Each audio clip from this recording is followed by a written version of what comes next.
ಭಾರತದ ನೆರೆಯ ದೇಶಗಳಲ್ಲಿ ದಂಗೆ ಶುರುವಾಗಿದೆ. ಮಧ್ಯ ಏಷ್ಯಾದಲ್ಲಿ ಮತ್ತೊಂದು ಯುದ್ಧ ಭುಗಿಲೆದ್ದು ನಿಂತಿದೆ. ಸದಾ ಗಡಿ ನಿಯಮ ಉಲ್ಲಂಘನೆ ಮಾಡ್ತಾ ಇರೋ ಪಾಕಿಸ್ತಾನ ಮತ್ತೊಂದು ಎಡವಟ್ಟು ಮಾಡಿಕೊಂಡಿದೆ. ಪಾಕಿಸ್ತಾನವನ್ನ ಕೆಣಕೋಕೋಗಿ ಭೀಕರ ಯುದ್ಧಕ್ಕೆ ನಾಂದಿ ಹಾಡಿದೆ. ಈಗ ಎರಡು ದೇಶಗಳ ಗಡಿ ಯುದ್ಧಕ್ಕೂ ದಾಳಿ ಪ್ರತಿದಾಳಿ ಪ್ರಾರಂಭವಾಗಿ ಈಗ ಯುದ್ಧ ಶುರುವಾಗಿದೆ.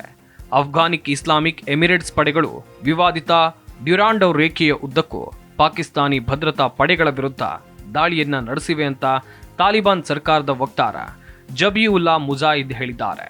ಹೌದು, ಉಗ್ರರಿಗೆ ಆಶ್ರಯ ನೀಡಿದ ಆರೋಪದ ಮೇಲೆ ಪರಸ್ಪರ ದಾಳಿ ನಡೆಸ್ತಾ ಇರುವಂತಹ ಪಾಕಿಸ್ತಾನ ಮತ್ತು ಅಫ್ಘಾನಿಸ್ತಾನದ ನಡುವೆ ಶನಿವಾರದಿಂದೀಚೆಗೆ ಭಾರೀ ಸಂಘರ್ಷ ಆರಂಭ ಆಗಿದೆ. ಪರಸ್ಪರ ದಾಳಿ ಪ್ರತಿದಾಳಿ ನಡೆಸ್ತಾ ಇವೆ ಉಭಯ ದೇಶಗಳು. ಮುಂಚೂಣಿ ಸೇನಾ ಠಾಣೆಗಳು ಧ್ವಂಸಗೊಂಡಿವೆ. ಜೊತೆಗೆ ಉಭಯ ಬಣಗಳು ಭಾರೀ ಪ್ರಮಾಣದಲ್ಲಿ ಎದುರಾಳಿಗಳನ್ನ ಹೊಡೆದುರುಳಿಸ್ತಾ ಇದ್ದಾರೆ. ಇದರಿಂದ ಗಡಿಭಾಗದಲ್ಲಿ ಉದ್ವಿಗ್ನ ಪರಿಸ್ಥಿತಿಗೆ ಕಾರಣವಾಗಿದೆ.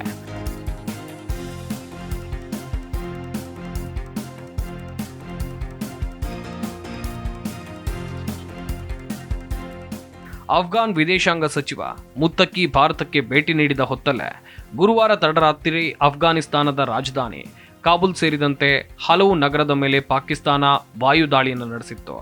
ಅದಕ್ಕೆ ಪ್ರತಿಯಾಗಿ ಅಫ್ಘಾನ್ ಸೇನೆ ಕೂಡ ಭಾರೀ ಪ್ರಮಾಣದಲ್ಲಿ ತಿರುಗೇಟನ್ನು ಕೊಟ್ಟಿದೆ. ಈ ಸಂಘರ್ಷ ಶನಿವಾರದಿಂದೀಚೆಗೆ ಮತ್ತಷ್ಟು ತೀವ್ರಗೊಂಡಿದೆ. ಅಫ್ಘಾನಿಸ್ತಾನದ 19 ಸೈನಿಕರ ಹೊರಠಾಣೆ ಮತ್ತು ಉಗ್ರ ಅಡಗು ತಾಣಗಳನ್ನು ವಶಪಡಿಸಿಕೊಂಡಿದ್ದಾಗಿ ಪಾಕಿಸ್ತಾನ ಹೇಳಿದೆ.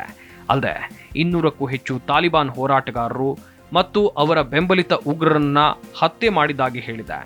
ಇನ್ನೊಂದೆಡೆ ತಾನು ನಡೆಸಿದ ದಾಳಿಯಲ್ಲಿ ಪಾಕ್ ಸೇನೆಯ 58 ಉಗ್ರರು ಸಾವನ್ನಪ್ಪಿದ್ದಾರೆ. ಇತರ 30 ಮಂದಿ ಗಾಯಗೊಂಡಿದ್ದಾರೆ. ಪಾಕ್ ಸೈನಿಕರಿಂದ ಹಲವಾರು ಶಸ್ತ್ರಾಸ್ತ್ರ ಮತ್ತು ಸೇನಾ ಉಪಕರಣಗಳನ್ನು ವಶಕ್ಕೆ ಪಡೆದುಕೊಳ್ಳಲಾಗಿದೆ. ಡ್ಯುರಾಂಡ್ ರೇಖೆಯುದ್ದಕ್ಕೂ 20 ಭದ್ರತಾ ಠಾಣೆಗಳನ್ನು ಧ್ವಂಸಗೊಳಿಸಲಾಗಿದೆ. ಈ ವೇಳೆ 9 ಅಫ್ಘಾನ್ ಸೈನಿಕರು ಮೃತಪಟ್ಟಿದ್ದು 16 ಜನ ಗಾಯಗೊಂಡಿದ್ದಾರೆ ಅಂತ ತಾಲಿಬಾನ್ ಸರ್ಕಾರದ ಮುಖ್ಯ ವಕ್ತಾರ ಜಬಿಯುಲ್ಲಾ ಮುಜಾಹಿದ್ದೀನ್ ತಿಳಿಸಿದ್ದಾರೆ. ಪಾಕ್ಗೆ ತಕ್ಕ ಪ್ರತ್ಯುತ್ತರ. ಸಂಘರ್ಷದ ಕುರಿತು ಪ್ರತಿಕ್ರಿಯಿಸಿದ ತಾಲಿಬಾನ್ ಸರ್ಕಾರದ ವಿದೇಶಾಂಗ ಸಚಿವ ಅಮೀರ್ ಖಾನ್ ಮುತ್ತಕ್ಕಿ, ಪಾಕಿಸ್ತಾನದ ವಿರುದ್ಧದ ಕಾರ್ಯಾಚರಣೆಯಲ್ಲಿ ನಮ್ಮ ಗುರಿಯನ್ನ ಮುಟ್ಟಿದ್ದೇವೆ. ಪಾಕಿಸ್ತಾನ ತನ್ನ ಸಾರ್ವಭೌಮತ್ವ ರಕ್ಷಣೆಯನ್ನ ಮುಂದುವರಿಸ್ತಾ ಇದೆ.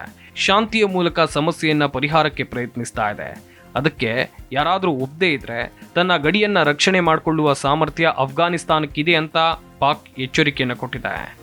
ಪಾಕಿಸ್ತಾನದ ಭಯದಿಂದ ಪಾಕಿಸ್ತಾನಿ ಸೇನಾ ಸೈನಿಕರು ಗಡಿಯಿಂದ ಪಲಾಯನ ಮಾಡ್ತಾ ಇರೋ ವಿಡಿಯೋ ಸಾಮಾಜಿಕ ಜಾಲತಾಣದಲ್ಲಿ ಹರಿದಾಡ್ತಾ ಇದೆ. ಅಕ್ಟೋಬರ್ 11ರಂದು ಅಫ್ಘಾನ್ ಮತ್ತು ಪಾಕಿಸ್ತಾನ ಭದ್ರತಾ ಪಡೆಗಳ ನಡುವೆ ಗಡಿಯಲ್ಲಿ ಭಾರೀ ಘರ್ಷಣೆ ಭುಗಿಲೆದ್ದಿತ್ತು. ಕಾಬೂಲ್ ಮೇಲೆ ಇಸ್ಲಾಮಾಬಾದ್ ದಾಳಿ ನಡೆಸಿದೆ ಅಂತ ಆರೋಪಿಸಿ ತಾಲಿಬಾನ್ ಪಡೆಗಳು ಪಾಕ್ ಮೇಲೆ ಪ್ರತೀಕಾರದ ದಾಳಿಯನ್ನು ನಡೆಸಿದ್ವು. ಹೆಲ್ಮಂಡ್ ಪ್ರಾಂತ್ಯದಲ್ಲಿ ನಡೆದ ಅಫ್ಘಾನಿಸ್ತಾನ ಪ್ರತೀಕಾರದ ಕಾರ್ಯಾಚರಣೆಯಲ್ಲಿ 15 ಪಾಕಿಸ್ತಾನಿ ಸೈನಿಕರು ಸಾವನ್ನಪ್ಪಿದ್ದಾರೆ. ಪಾಕಿಸ್ತಾನದ ಸೈನಿಕರ ಗುಂಪು ನಿಂತಿದ್ದ ಜಾಗಕ್ಕೆ ಅಫ್ಘಾನ್ ದಾಳಿ ನಡೆಸಿದೆ.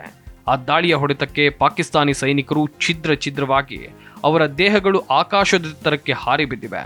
ತಾಲಿಬಾನ್ ಪ್ರತೀಕಾರದ ದಾಳಿ ನಂತರ ಪಾಕಿಸ್ತಾನಿ ಸೈನಿಕರ ಮಾರಣ ಹೋಮವೇ ನಡೆದಿದೆ. ಇದುವರೆಗೂ ಪಾಕಿಸ್ತಾನ 58 ಸೈನಿಕರನ್ನ ಕೊಂದಿರೋದಾಗಿ ತಾಲಿಬಾನ್ ಹೇಳಿದೆ.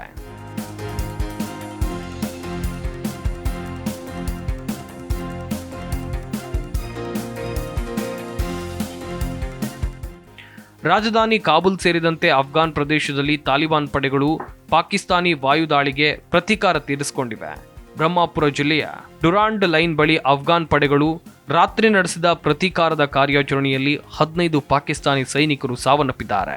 ಈ ಕಾರ್ಯಾಚರಣೆಯಲ್ಲಿ ಅಫ್ಘಾನ್ ಪಡೆಗಳು 3 ಪಾಕಿಸ್ತಾನಿ ಸೇನಾ ಹೊರಠಾಣೆಗಳನ್ನು ವಶಕ್ಕೆ ಪಡೆದುಕೊಂಡಿವೆ ಮತ್ತು ಶಸ್ತ್ರಾಸ್ತ್ರಗಳು ಮತ್ತು ಮದ್ದುಗುಂಡುಗಳನ್ನು ವಶಕ್ಕೆ ಪಡೆದುಕೊಂಡಿವೆ. ಪಾಕಿಸ್ತಾನ ಮತ್ತು ಅಫ್ಘಾನಿಸ್ತಾನ ನಡುವಿನ ಡ್ಯುರಾಂಡ್ ರೇಖೆಯಲ್ಲಿ ಭೀಕರ ಘರ್ಷಣೆ ನಡೀತಾ ಇದೆ. ಇದು ಹೊಸ ಪ್ರಶ್ನೆಯನ್ನು ಹುಟ್ಟುಹಾಕಿದೆ.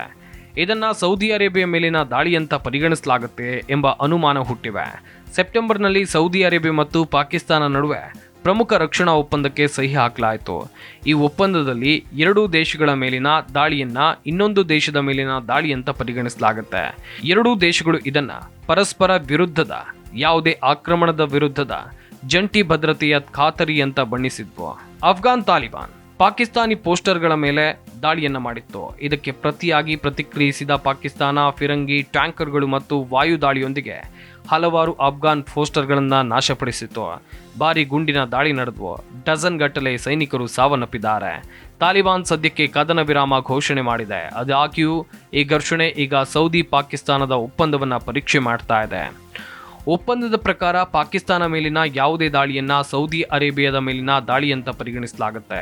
ಆದ್ದರಿಂದ ಸೌದಿ ಅರೇಬಿಯಾದ ಶಾಂತಿ ಹೇಳಿಕೆಯನ್ನ ರಾಜತಾಂತ್ರಿಕ ಪರೀಕ್ಷೆ ಅಂತ ಪರಿಗಣಿಸಲಾಗುತ್ತೆ. ಯಾಕಂದ್ರೆ ಅದು ಪಾಕಿಸ್ತಾನದ ಭದ್ರತಾ ಪಾಲುದಾರ ಮತ್ತು ಅಫ್ಘಾನಿಸ್ತಾನ ಮತ್ತು ಮಧ್ಯ ಏಷ್ಯಾದ ಇತರ ಇಸ್ಲಾಮಿಕ್ ರಾಷ್ಟ್ರಗಳೊಂದಿಗೆ ಬಲವಾದ ಆರ್ಥಿಕ ಸಂಬಂಧಗಳನ್ನು ಹೊಂದಿವೆ. ಆದಾಗ್ಯೂ ಕಳೆದ ತಿಂಗಳು ಸೌದಿ ಅರೇಬಿಯಾ ಮತ್ತು ಪಾಕಿಸ್ತಾನ ಪರಸ್ಪರ ರಕ್ಷಣಾ ಒಪ್ಪಂದಕ್ಕೆ ಸಹಿ ಹಾಕಿದ್ವು. ಈ ಸಮಯದಲ್ಲಿ ಸೌದಿ ರಕ್ಷಣಾ ಸಚಿವ Khalid bin Salman Saudi Arabia ಮತ್ತು ಪಾಕಿಸ್ತಾನ ಯಾವುದೇ ಆಕ್ರಮಣಕಾರಿ ವಿರುದ್ಧ ಶಾಶ್ವತವಾಗಿ ಮುಂಚೂಣಿಯಲ್ಲಿವೆ ಅಂತ ಹೇಳಿದ್ರು. ಹೀಗಿರುವಾಗ ಅವರು ಈಗ ಅಫ್ಘಾನಿಸ್ತಾನದ ಈ ದಾಳಿ ಬಗ್ಗೆ ಕಣ್ಣು ಮುಚ್ಚುತ್ತಾರೆ ಎಂಬ ಪ್ರಶ್ನೆ ಇದೆ.